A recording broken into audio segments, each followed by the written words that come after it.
Oh, hello, friend. Come, join us by the fire. The story's about to begin.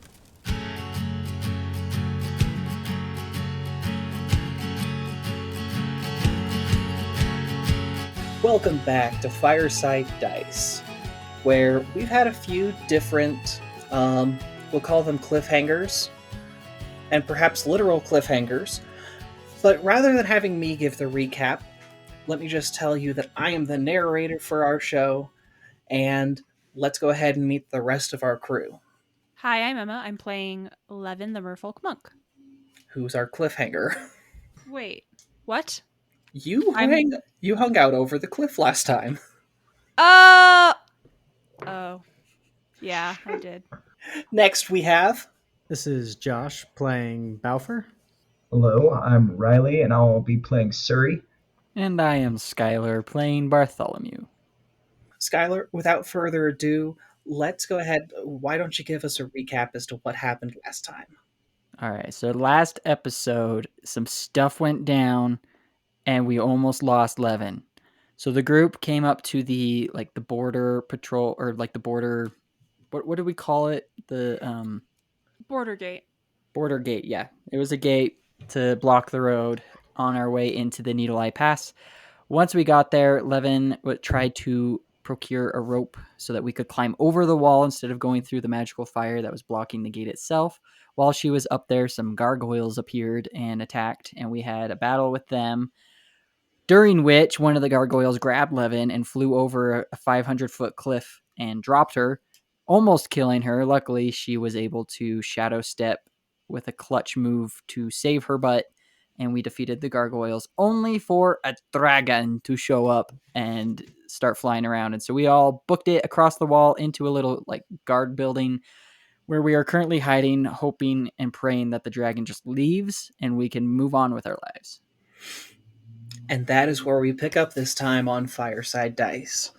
So, everyone has gathered into this little guard building in the border post.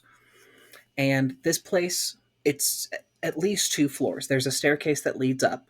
And as you all are just barely getting settled in, you can still hear the dragon's wings flying overhead. And your guess is that you got in here just in time to not be seen, but who knows?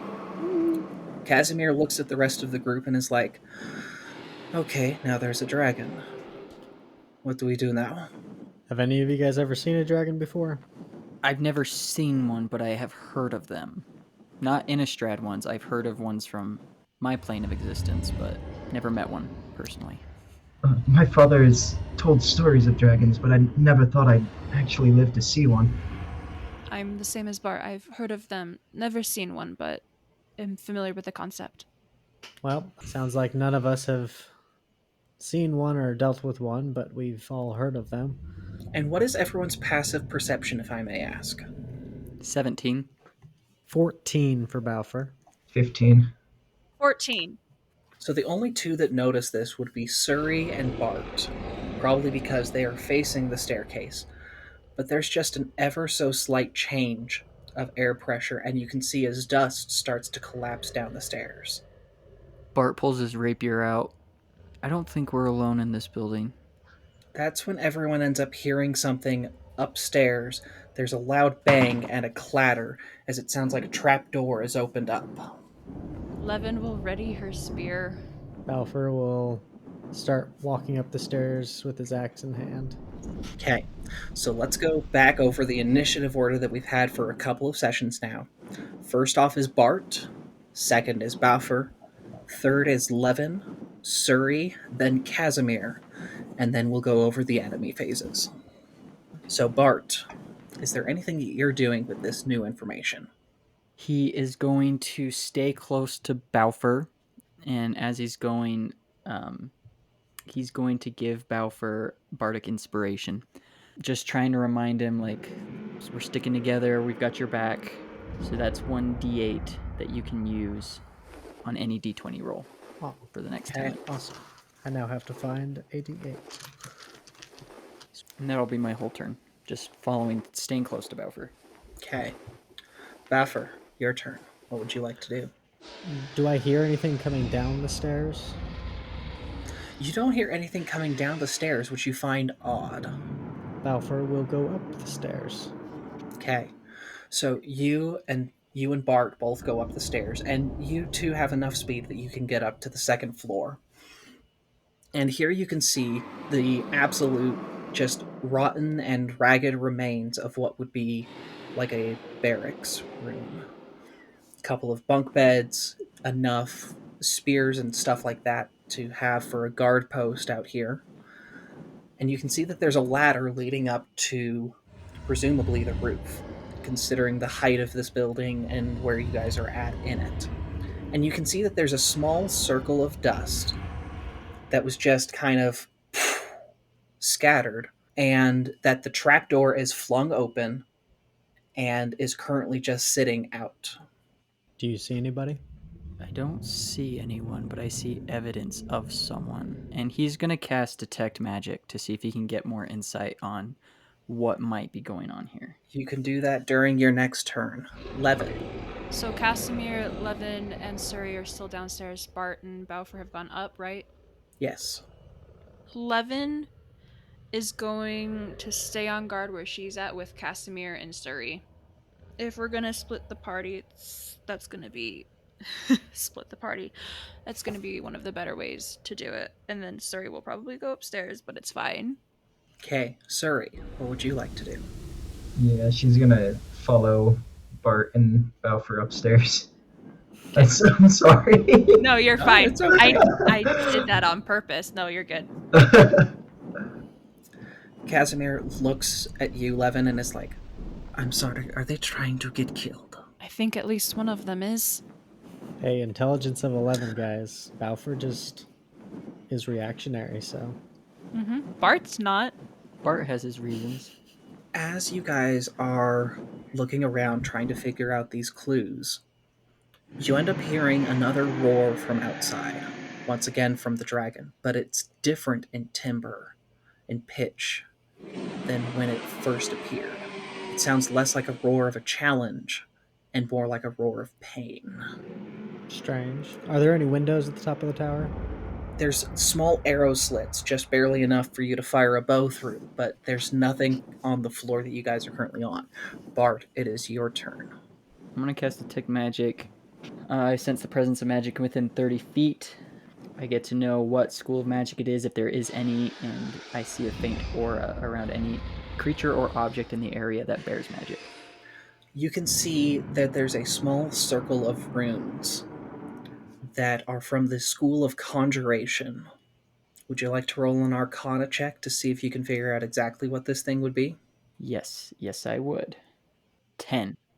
Looking at it from the spell, you know that it's from Conjuration, and that narrows down the possibilities somewhat. Mhm. But in terms of exactly what this could be, you're not entirely certain. It could be a transporter, it could be something that summons, it could be something that holds or binds, but you're not entirely certain. So there's a ladder from the circle in the dust up to the trapdoor, right? The circle in the dust is on the far side. The ladder would be in the very center of the room. Oh, okay. Is there any indication in the dust on the floor between the circle and the ladder to show something moving? No. Bart's going to place a hand on Balfour's shoulder and say, stay here. I need to check this. And he's going to, as quietly and carefully as possible, climb the ladder to peek outside and see what is hurting the dragon. I want you to roll a stealth check. Do you still have the plus 10? I was gonna Still. say yeah. Oh, sweet. That'll make it a 22. Climbing up the ladder, you get up to the top, and you can see a single humanoid figure floating in the air as the dragon falls and crashes down into the mountain. Does the humanoid figure have wings? No. Are they familiar? At this distance, you're not certain. Okay. Bafuur, your turn. Did Bart make it clear that he was being stealthy? Yes. Okay. Are there any boxes in the room? Nothing that is not broken or mangled already. Okay. Bafuur will ready his action to catch Bart if he fell off the ladder. Okay. and end turn. Leven, your go. Okay. So I'm assuming on this floor as well, there's not windows. There's just the arrow slits like the floor above, right? Not even arrow slits on this Not floor. even. They didn't Okay. want anyone to have access in. Mm-hmm. Mm-hmm. Okay. Disappointed but not surprised. And you can hear an audible crash as you would guess, something very large, like an avalanche, is happening. Okay. I feel as though she would be able to assume what's happening. She heard the roar of pain from the Mm-hmm. dragon, then heard a very, very loud crash. Um, to confirm it, she's gonna go over to the door, and she's just gonna crack it open a little bit to try and see out to get maybe a lay of the land, but not opening it wide enough for someone to easily gain access. Roll a perception check at disadvantage. Okay. I can do that. Dang. Okay, 12 and a 12. Wait, actually, I need to add my modifier. Sorry. Perception, 16 and 16. You know that it's not hostile outside. You can see that the same wall is over on the other side, and so the door doesn't open in a way that's very convenient to see the way ahead. Okay, yeah. Can I poke my head out a little bit further so I can kind of see around the door? Yes. And as you turn to look around the way, you can see that the trail leads up from the guard post about 150 feet and then goes to a bridge. And just before that crossover to the bridge, there's a little just spike of land that leads out that at one point had a couple of trees on it, but at this point has the remains of a dragon. What do the remains look like? Is it burnt? What happened? Oh, they're very fresh. It seems like this just barely happened. Right. Okay, I guess a better question. What do the wounds look like? What took it down? It seems as though whatever did this took off a single wing in a single blow. Oh, okay. Oh, spicy. Okay. What to do with that information? Okay, Levin's gonna pull her head back in, close the door, um, turn to Casimir and say, anyone you know of that can take off a dragon's wing with a single blow? I'm sorry, what? That's what I was afraid of. And it's Casimir's turn, and he says, "Can you say that one more time? What did you see?" The body of a dragon missing an entire wing. Was that clear enough for you? There are not many forces that could do this. But there are some. Angels, demons, some of the more powerful vampires. Okay, and it's not her turn. I mean, unless she could take a reaction upon hearing that and start to rush up the stairs. Yeah, I'll allow that. Cool, yeah, because that doesn't bode well at all. Sorry, I completely skipped. Did we do Suri? I don't feel like we did a second round for I Suri. just followed them up the stairs, and then after seeing Bafuur getting ready to catch him in case he fell, I would assume Suri just kind of stays quiet, and I don't think she would go back downstairs quite yet. Okay, I think I just got very excited and was like, "Oh, let's see No, what Leven that was does." sick. So, with that, Bart, you see that whatever figure is up here disappears, as though they went invisible or they disapparated something. But whatever was up in the air is suddenly gone. Is there any coloration or light or any effect to them disappearing, or is it just like poof? Just At one point suddenly they're there, not and the next moment they're not. And you are actively looking, and you're like, "Oh no." And with that, we'll head back out of initiative and see what you guys have to say to that. Bart is gonna close the trap door. And is there any way to like lock or like stick it closed so it can't easily be opened again? Considering the force of whatever you just saw, I'm not sure that there will be. Fine then. He's gonna close it and come back down the ladder, and he's gonna say, "I have no idea who it was, but I just watched someone kill that dragon in one blow and then disappear. So whoever it was definitely not someone I think we want to be dealing with. And I have no idea where they went. I think at this point, Levin's what, like up the stairs, right? Yeah, He's not wrong. I saw the dragon's body. They took off an entire wing. With what? I couldn't tell. Was I able to tell, like, just based on the shape of the person-sized dot, were they carrying a weapon, or would it have been something that it looked like it was more of a magical effect? you're not entirely certain. Okay. It was distant enough that it's like that could be, it could be a weapon, it could be a magic effect, it could be something else entirely.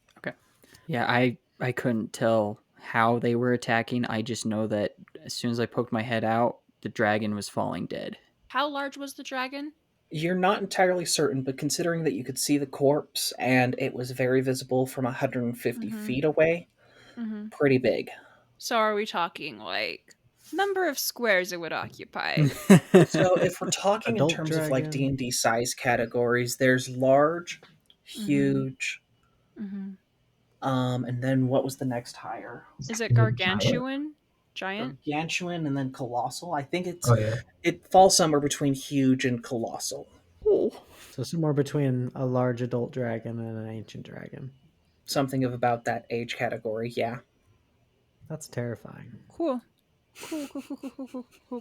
Cool. Like I said, I have no idea where the person or thing that killed the dragon went, but I feel like we can't move on safely anyway. So I think we might as well stick around here and take a moment to catch our breath and see what happens out there. You really want to tempt fate. It's tempting fate whether we stay here or leave. At least if we stay here, we have some semblance of cover. What if the noise we heard from up here was that thing that just took down that dragon leaving because this is where it lives? I'm pretty positive we definitely heard it leaving.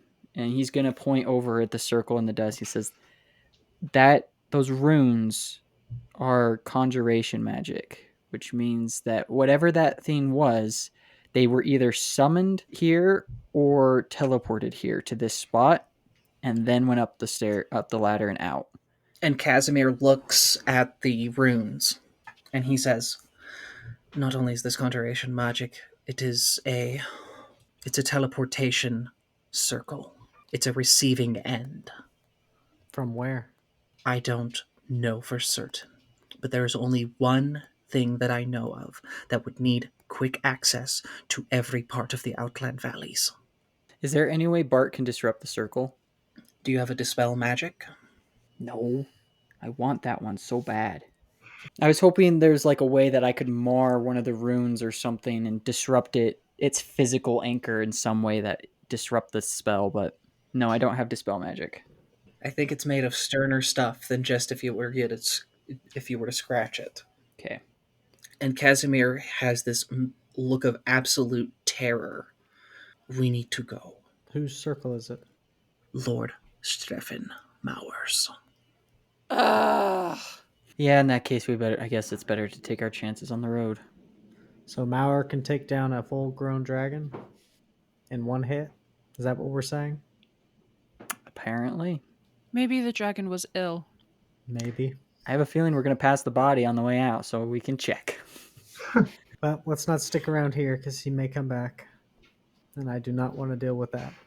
So going downstairs, I that would be my guess based off of what we're saying. Mm-hmm. Going out of the guard tower, you head over to the west and head towards the Needle Eye Pass.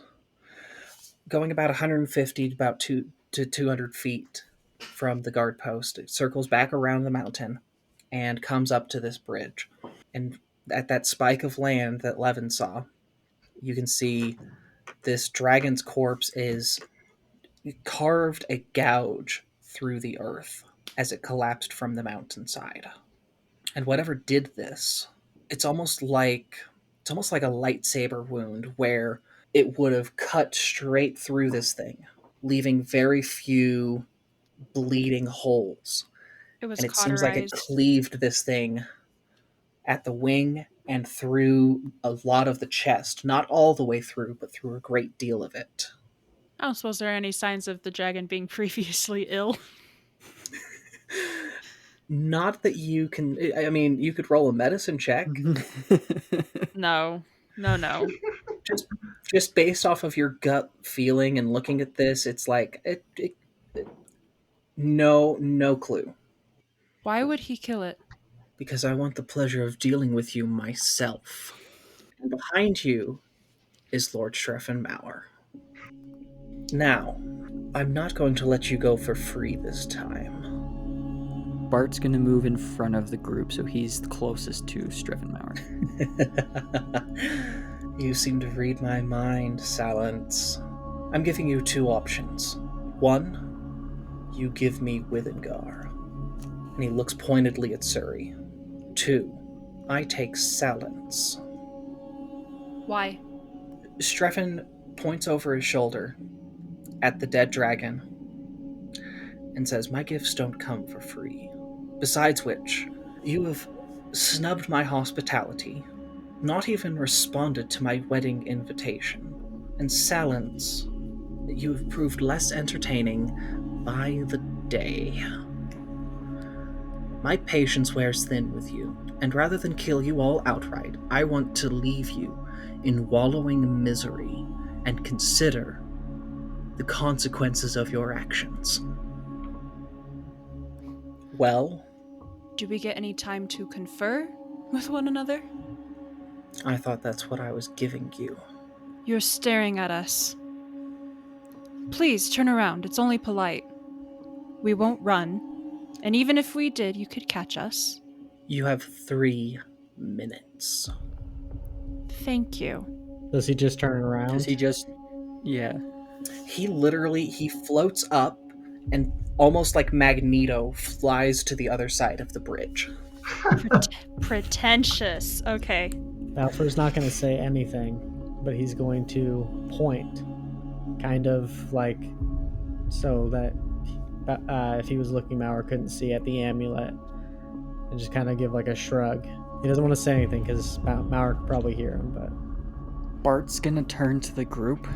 He's going to, in a very hushed tone, he's going to say, we can't fight him right now. There is only one way out of this situation. He's going to look at Suri and he's going to say, I don't like you having that dagger, but I'd rather you have it than him. And he's going to reach up and he's going to unhook his locket and he's going to hand it to Bafuur. Bart. He's going to say, I have a plan. I'm not without resources. We all have something that Streffen does not.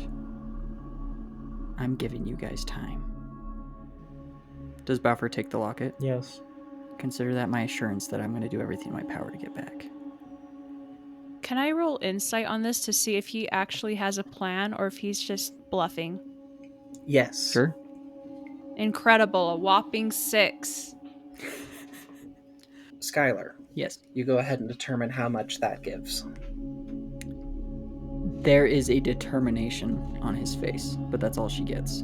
She'll trust that. Bafuur's going to tuck the locket kind of under his armor, like a little pouch, keep it safe. Suri's gonna grab Withengar and pull it out, and then turn away from the party and just kind of ask, like, "Do you have any better ideas?" Like straight to the dagger. Run. I didn't want you to say that. And she'll put it back in her pack and turn to the rest of the group, and I think she'll just kind of give Bart a solemn nod, even though she's probably like shaking. He's going to step over to her, and he's going to put his hands on her shoulder to kind of help steady her. And he's going to say, I can't make the choice for you, but please promise me you will do what needs to be done to get rid of his influence. With that, Suri will just like fully embrace Bart and just say, "Please be safe. Please come back." He'll hug her back, and he'll say, I'll try.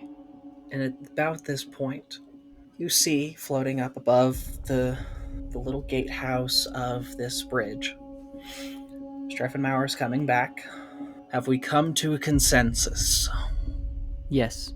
And he's going to look each person in the eye. When he gets to Leven, he's going to nod, and then he's going to step up to Streffen. Before he steps up, she'll give a deep nod back. One more retcon thing that he did with Suri is he gives her his 3 journals Oh, to hold on to. okay. She'll accept all of them, like look at all of the covers, and then put them in her pack. Right. With that, Streffen places a hand onto his own chest, turns into a giant bat, and swoops down and grabs Bart by his claws and swoops off to the north, back into the Outland Valleys. We're going to continue with our trio for now, but don't worry, we will come back to see what happens with Bart. So the 3 of you, seeing Lord Streffenmauer carry away the one who united all of you, who has been your mentor and your guide throughout trying to figure out how to planeswalk and how to survive as one, what would you all like to do? I feel like that was way too easy for him. For Streffen? Yeah, he just showed up and said, "Hey, one of you needs to come with me." I mean, we couldn't have done anything. He's playing a much larger game than we know. And with Bart, I'm sure that he has a piece for his puzzle. But we won't know for now. We should carry on, as Bart would intend. We can't do anything right now, other than carry on. To what end? We find these treasures, these boons, take them, and use them to destroy Streffen, and take the Otherworld Atlas. It's as simple as that. It's just the last time I watched a creature carry away someone I cared about. They never came back. Sometimes that happens. Sometimes you lose people, sometimes they leave, sometimes you watch them leave. People vanish from your life. It's just a fact. And it is unfortunate in the moment, but we can't let it bog us down. If we do, then we waste away, and we serve no purpose other than driftwood, stuck in the mire. Then we should keep moving, is what Casimir ends up saying. And with that, he's going to start heading across the bridge. Leven will follow. Suri will also follow, and she's gonna pull out Alvarez again and just stare him down angrily, or stare the dagger down. she'll be clutching it with like white knuckles. Bafuur's gonna give a lingering look to where Bart's most likely faded into the horizon and turn around and follow his companions. Now, this is in the early afternoon that all of this has been taking place. And Casimir, he leads you up into the mountain pass itself.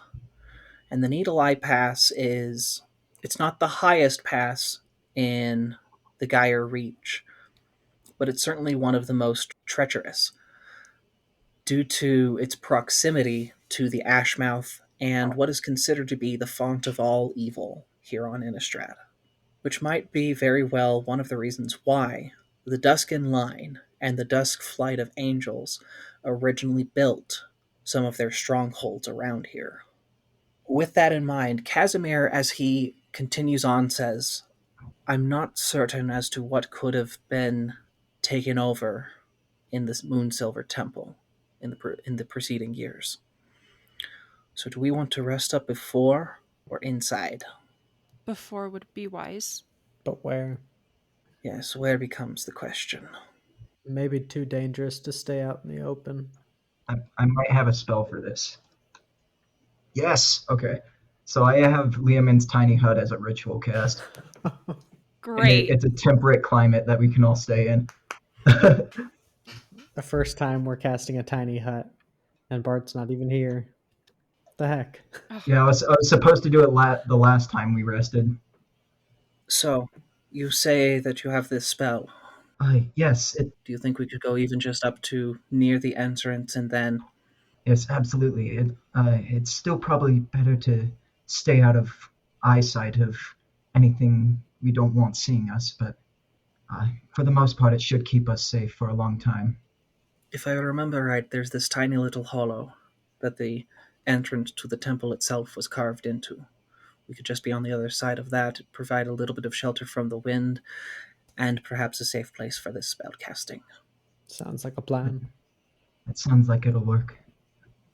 By the end of the evening, as dusk is just starting to settle in, you guys see this massive facade.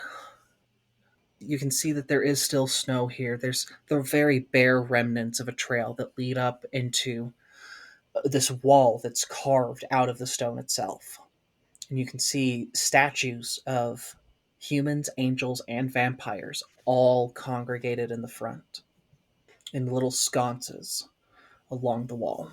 In the very center is a set of dark gray doors that have this marbling throughout of this bright, shining silver. The Moon Silver Temple. To be honest, it's only the second time that I have seen this place. But we can go inside later. And with that, the four of you get around, gather, and let Suri cast this little hut and go inside to rest for the night. And from there, we're going to switch over to Bart's perspective. Now, Bart, the wind is cold and biting, and it seems as though this creature that has a hold of you has no intent of your comfort, as Lord Streffen Mauer carries you across the Outland Valley and towards Mauer Estate. If we look at the whole map of Mauer Estate, this is a very large and expansive area. But on the eastern side of the castle itself, there's almost like this overlook, and you can see down into the village of Shadowgrange, and you can see that Streffenmauer takes you here, drops you off, and then transforms into his regular self. I welcome you to my abode. Bart will not say anything in response, but he'll bow his head. As quiet as you were last time. Has all bravado left you? Perhaps. Or perhaps I've put on a new face. Well, if you need anything, feel free to have the servants know. And with that, he's going to take his leave of you. So he's just giving me free reign of his house, basically? Basically. I'm gonna start wandering around. He doesn't seem to think that you're important. I'm gonna start wandering around his manor in search of his library. As you're wandering around, it's a little bit scary, because this place should probably be full of staff and people, and there's a few, but not nearly as many as you would have thought. So let's start out by kind of exploring the layout of Mauer Estate. There appears to be at least 3 floors to the keep itself. You would be in the overlook right now, which is seriously, it's like built out on the very edge of the spire on the opposite side from where the main entrance is. There seems to be a doorway inside from here, as well as a secondary outer area that you would guess is kind of like the stables, and where like servants would be able to go get the carriage prepped for when the Lord would want to leave. Okay, I'm gonna go inside. The door's a little bit stuck, but you managed to put your shoulder into it and go inside. So you can see that in here, it's a pretty large room, as you would guess, but it's not very well kept. Lots of broken furniture, lots of stuff in this 20-foot by 40-foot room. There's a couple of windows, but they have been so long since neglected as to let in very little light. So there's the doorway that you came in, there's the stairs that lead up, and then to your left is another doorway. He's going to be exploring until he finds until he finds A, Irina, B, the library, or C, something that would give him information on Streffen, or he feels like would be important in their quest to disrupt Streffenmauer. Those are the Okay. 3 things he's on the lookout for. But this area is expansive. And at some point you start hearing music, and you start making your way towards it. Mm-hmm. You can see that there's a chapel, and inside of this chapel there are a variety of benches, many of which have been taken down, destroyed, but there are a couple that are sitting upright, and on one of these you see Irina. Absolutely, yeah. As soon as he sees her and recognizes her, he's going to hurry over to her and say, Irina, are you okay? Why would I not be okay? Looking up at you, you can tell that she's under some sort of charm effect. Recognizing that she is not in her right mind and that he can see the charm effect on her, his shoulders kind of slump dejectedly a little, and he just sort of sighs, pats her on the shoulder, and then turns around to leave the room, recognizing that there's nothing he can do for her in her current state. And he's going to keep looking for the library. Okay, going up the stairs. So the staircase, it's way too wide. Like, this is entirely just to satisfy this guy's own ego. Mm-hmm. Seriously, it's like 20 feet wide, leads up, takes a left, goes up another 20-foot wide staircase, and goes up to this big old landing. And at the south end of this, you can see that there's 2 smaller staircases that lead up, and there's a pair of suits of armor that stand in the middle of these 2 staircases.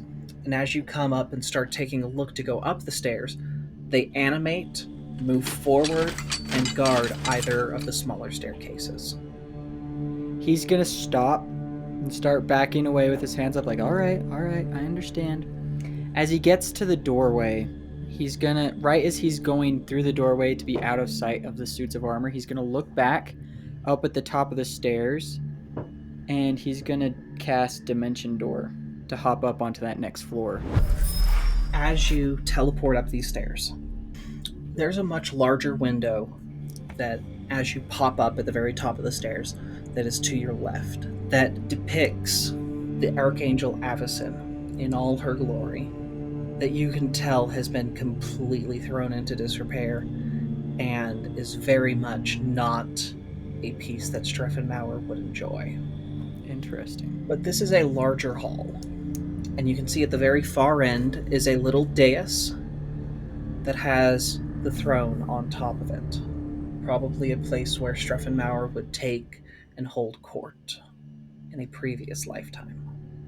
Now, there seem to be 2 doorways out of here. Is there any sounds that would indicate that the armor is coming after me being up here? No, actually, which you find to be interesting. Then I'm going to check the door closest to me. I'm going to open it as quietly as possible and just crack it open enough that I can see in to see if it's the place I want to be before I go all the way in.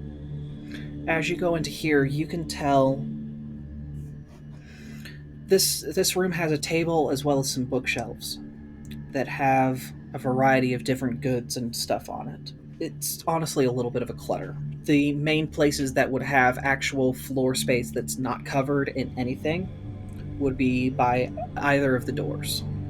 Now, there is something else of interest in here. Okay. At the desk, there's a stool that's on one side of it, and you can see that there is someone. You can tell that this person here is probably one of the accountants here of Mauer Estate. And at one point, he would have been completely fine and completely sane, but at this point, the quills that he uses have been driven through the back of his hands with the quill points coming out the center of his palm, and he is just sitting there scribbling. He doesn't look like a vampire at all, right? Just a crazy dude? He does appear to be a vampire. Okay. Bart is going to walk into the room with as much authority and air of I'm supposed to be here as he can possibly muster, and he's going to approach the man and he's going to say, Excuse me, good sir. Lord Mauer has invited me to peruse his library, and I was curious if you could direct me to find that. I'm having a bit of a hard time getting used to the corridors of this place. There is no visible or audible sign that this figure has heard you. Okay. And you look at the papers that they are writing on. Mm-hmm. The quills have long since gone dry, and all you can see are scratches of absolute madness. I feel like in Bart's study of planeswalking, and far earlier in his life when there was far more vigor and far more, if not curiosity, then just absolute wild wanderlust. Mm-hmm. He would have become familiar with the plane of Innistrad and the plight that they had with the Eldrazi. He would recognize some of the symbolism of one of the great titans that was worshipped on Zendikar. That seems to point towards Amiria, I think the name of the Titan was before they were revealed to be Emrakul. He, recognizing that, he's going to, as quickly as possible, exit the room, because he recognizes that this man will be of no help and could be very, very dangerous. So do you want to go back out the same way you came in, or ahead? I'm going to go ahead. And that's where we'll end off this time on Fireside Dice.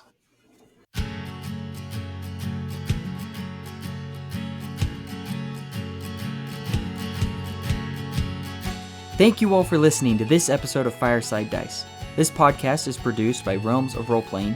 Intro and outro music was created by Alexander Nakarada of Serpent Sound Studios, and all other music and sound effects was created by Monument Studios. If you enjoyed what you heard today, please give our show an honest review on your podcast platform of choice.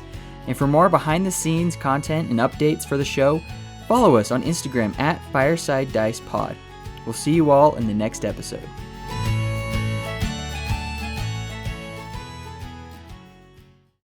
This was not how I thought this would go, honestly. What did you think was gonna happen, Jens? I was thinking y'all would be like, let's try and keep everyone. This is an amazing surprise for me. I love it. I mean, I could cast Banish, but he has legendary resistance. I was honestly hoping for that to happen. Precisely for the legendary resistance to happen.